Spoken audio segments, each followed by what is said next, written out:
ဟိုရှေရှေတုံးမှာတောင်ချီရွာလေးတစ်ရွာမှာပညာအလွန်ရှိတဲ့အဘိုးအိုတူနေထိုင်ပါတယ်။တနေ့မှာတော့ဘဝကိုအဓိပ္ပာယ်မရှိဘူးလို့ခံစားနေရတဲ့လူငယ်တစ်ယောက်ဟာအဘိုးအိုစီရောက်လာပြီးအဘိုးကျွန်တော်ရဲ့ဘဝကဘာတန်ဖိုးရှိလို့လဲကျွန်တော်ဘာမှအတုံးမကျတဲ့သူလို့ခံစားနေရတယ်လို့ဝမ်းနဲ့ပန်းနဲ့ပြောပြပါတယ်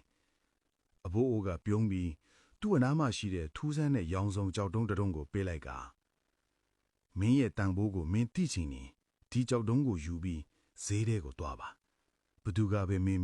ဈေးမပြောနဲ့လက်ညှိုးနှချောင်းမဲ့ထောင်ပြပါလို့မှာလိုက်ပါတယ်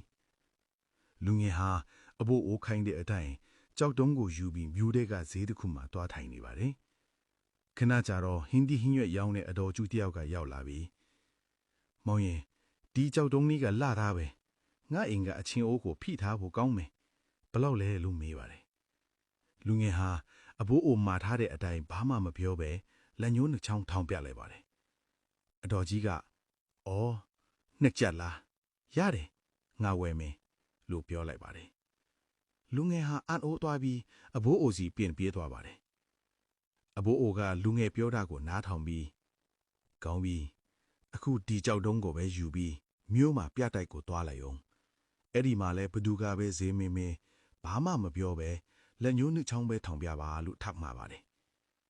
လူငယ်ဟာပြတိုက်ရှိမှကြောက်တုံးကိုကိုင်းပြီးရပ်နေပါတယ်လူအများပြားကကြည်သွားကြပြီမဲ့နောက်ဆုံးမှာလူကြီးလူအောင်တယောက်ကရက်ကြည့်ပြီးဒီကြောက်တုံးရဲ့အသွင်အပြင်ကထူးခြားလာကြည်လားပြတိုက်မှာပြသားဖို့အတွက်ငါဝဲခြင်းတယ်ဈေးဘယ်လောက်လဲလို့မေးပါတယ်လူငယ်ဟာအရင်အတိုင်းပဲဘာစကားမှမဆိုပဲလက်ညှိုးနှချောင်းထောင်ပြလိုက်ပါတယ်ထိုလူကြီးကမျက်မှန်းကိုပြင့်တင်လိုက်ပြီး2000လားဒါကရှားပါးနဲ့ကြောက်အမျိုးသားပဲဖြစ်ရမယ်ကောင်းပြီငါ2000နဲ့ဝယ်မယ်လို့ပြောလိုက်ပါတယ်လူငယ်ဟာအလွန်အမင်းထိတ်လန့်သွားပါတယ်နှစ်ချက်တန်နဲ့ကြောက်တုံးကအခု2000ဖက်သွားပြီလား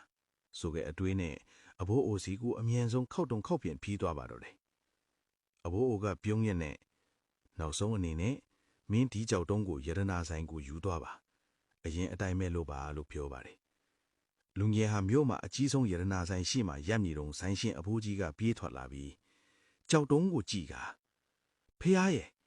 ဒါငါတသက်လုံးရှာနေတဲ့ကဘာကျော်နဝရက်အလင်းကြောက်တုံးပဲမဟုတ်လားဒါကိုမင်းဘယ်ကရတာလဲဘယ်လောက်နဲ့ရောက်မလဲလို့တုံရင်မဲရှာပါလေ